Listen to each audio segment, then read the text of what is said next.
bose bagira abatanezerewe ibyiza. Turi kuri ijambo ibyiza. Murazi ko hari abantu barabanga umugabo ngo byapfuye kumuza ko bitari bigize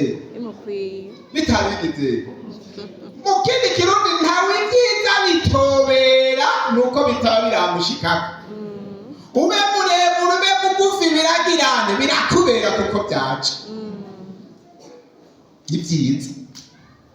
Ingoma nababwiye ibintu bibiri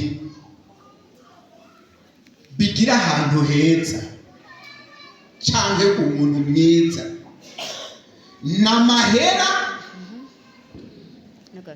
Birashobora kugira umuntu mwiza, amahera arashobora kugira ahantu heza hatamera hakagira ndabaha akarorero kamwe kaboneka kubaza hariya bahinguye ihinguriro ry'icyayi. Muravye ibibuye biriyo n'ibiki n'ishamba n'ikintu kitahamera, mubona hari ibyiza bingana iki byandurutse kuki sa ngomba ngaruke rero ibindi bishobora kugira umuntu neza n'agakiza. Agakiza karashobora kugira umuntu neza. Reka ce ndababwira umwe rero ingene kamugize neza. Yaririmbye ngo yiyambariye agakiza ngo bace bagira ngo yaragize amashuri yuzuye mpembe rero bashavuga ngira barahembwa ku kwezi.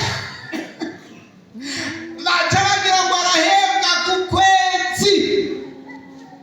Nusu umwe twe na Pastor Alex turi hajya ku ndava twabwiye abantu ko turiko turihuta tugira tuje ku rubanza i Bujumbura. Tuzatubona umwe mu bashitsi araje ngo nagomba rero nimwamanuka ngo mumpa karifiti mu njana. Natwe tuza kuhagenda niki tuja turarabona tuti kabundi pase turabakuru barazi ko dufise imiduga.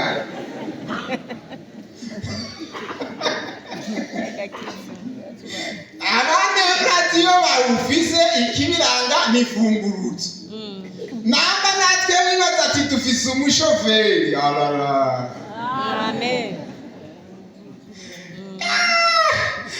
Nage nigirira niki nikinga mugabo usanga Imana yendeteka igira uwo gusa n'abafisiki umve ivyo vyiza Imana itanga. Naho noca ndababwira ntisihiri nuko tutobesha. Ahubwo baramuyaga uwo mwami ni mwiza atanga ibyiza byose. Amen. Agakiza. Agakiza. Mwene data umwe muvuga butumwa wo mu Rusaka yivugira ati je ku mashure yanje 3 nama mu bihugu mu nda y'indege. Kubera iki? Agakiza. Kandi nawe yakuwe ku ntama cyangwa ibyiza n'imbabazi. Ano twebyanze ngo bizonkurikira. Namwe handitse ngo bizonyomako. Hari icyo bitwaye. Nawe cyangwa ati rero kubw'ibyo byiza icyo nzokora ni ukwamamaza ingoro y'Uhoraho. Haleluya. Amen. Kandi bakubwire abantu baronka ibyiza barabirondera. Turi kumwe. Ibi byiza biboneka by'umubiri, kuba heza, kugira iyo modoka, kwambara neza, urabikobereza. Nibyo cyangwa siti? Nibyo. Abitsindukira ijoro aradasinziriye ngo arabe ko yobishikako. Nibyo cyangwa siti? Nibyo. Ariko icyo nabonye hari ndasaza atarabona ko abifise. Avuga ati ndacabirondera. Kandi natwe iby'Imana naho wobishikaho wama wumva ukibirondera ukibinyotererwa bitarashika ugishaka kuca imbere ngo ubibone. Amen. Amen. Neza ngo nukuri byiza n'imbabazi bizonyomako kugira ngo tunyarutse umaba ubutumwa bwiza bwa Matayo igice c'indwi murongo wa 11 aca simba 18 na 18 uriho ngo nyaruke ba simba 17 na 18. Ku murongo wa 11 haravuga ngo none mwebwe ko muzi guha abana banyu ingabire nziza muri babi, mbega so mu ijuru ntazorushiza gose guha ibyiza abamusavye. 17 na 18. 17 haravuga ngo nuko igiti ciza cose cama ibyiza, ariko igiti kibi cama ibibi. Igiti ciza ntigishobora kwama ibibi, kandi igiti kibi ntigishobora kwama ibyiza. Mane dufashe. Mbega ko mutuzi guha abana bacu ibyiza, mbere bacavuga ngo turi beza. Sa iri cyangwa abantu benshi barakora kwanga ngo uyimaze kuvuga ngo uri mwiza ububaye mubi, ariko uvuze ngo uri mubi ububaye mwiza.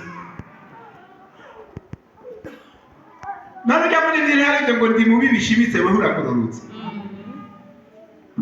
Imana ituvuga ngo ibyo turazi kubikorera abana bacu turi babi, mbega yari nziza ntizorushiza guha ibyiza ababimusabye. Muragomba ko tuyisaba ibyiza ngo atange ibyiza bingana iki. Nari kuvuga ingene Yosefu Imana yamushikije ku ibyiza na Yakobo n'abandi mugabo umwanya wondengana, ariko nagomba ndakubwira ikintu kimwe tujya dusengereko. Uvuga uti Mana mu kuboko kwawe ndazi ko hari ibyiza byinshi, ndagomba ubimpeko kuri uno munsi, wongere ku byo umaze kunkorera, n'ubu umpe ibindi byiza. Hari ikintu cyaryoherera ibyiza biva ku Mana biraryoshe, biri imigwi ibiri, hari ibiri imbere n'ibiri inyuma.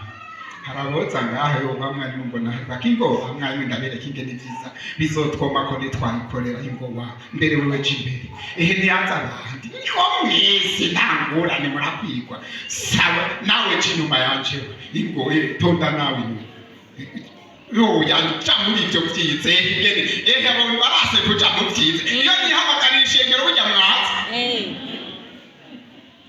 mbega ibyiza mbega ibyiza mbega ibyiza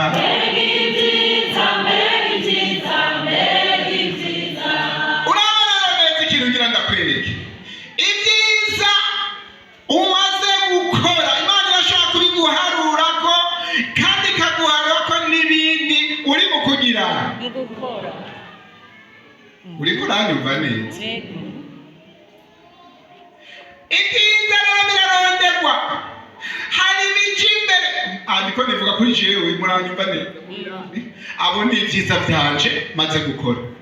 Aba ni ibyiza byopika ko babaye bake ongereza mu bantu kungaha, kuko icyo nimirije gukora nibyo byinshi gusumba ibyo maze gukora. Sawa kandi murongo ngabo bebeshi yehiye ntibankakuza kandi mushaka ibyiza. Umviriza rero tugira tubirondere rero tuzunguruka gutya tuce dusenga Imana igaha twahegeje. Wabonye ingene tuza kugenda birondere ndabirondere iby'Imana birarondegwa. Haleluya birondere ndabirondere iby'Imana birarondegwa. Haleluya iby'Imana birarondegwa. Birondere iby'Imana birarondegwa. Haleluya iby'Imana birarondegwa. Abakomite iby'Imana birarondegwa. Abakozi iby'Imana birarondegwa. Iby'Imana birarondegwa. Haleluya iby'Imana birarondegwa.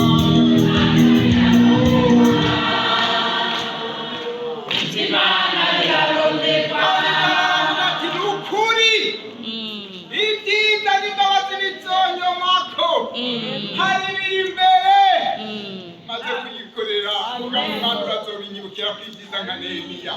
Hari biri inyuma mvuga nti Imana ubishobotse kugira ngo nze ngo ni byiza. Umuntu yubaha Imana azobona ibyiza bimuza. Imana ni ugomba kubiza birakobereza kugira abo bisama cyane Imana wa twese uri mwishuri turagushimiye iki gitondo cyiza. Hari ibyiza wakoze hano ku Muyange turabigushimiye. Hari ibyiza wimirije kudukorera kuko turiko turagukorera turabigushimiye. Iyi ni imigabo dufise yo kugukorera no kugushishikara. Nehemiya aravuga ati nibi navyo mwana tubizirikaneko ubigishura ibyiza. Turagushimiye Nyaguhoraho iri shengero hari ibyiza ryakoze, hari ibyiza n'ubu biriko birakora. N'ubu turabona ibyiza kandi turimirije n'ibindi byiza bishasha. Urushinze kubidushitsako kuko wabiduteguriye kandi biguma canke vyoroha uzobishitsa. Urushinze rero kutuba hafi basengiriza gukurikira indirimbo z'abaririmbyi, ubutumwa buza kuvugwa, porogaramu zose nuziganze mu izina rya Yesu Kristo niho tubisenze.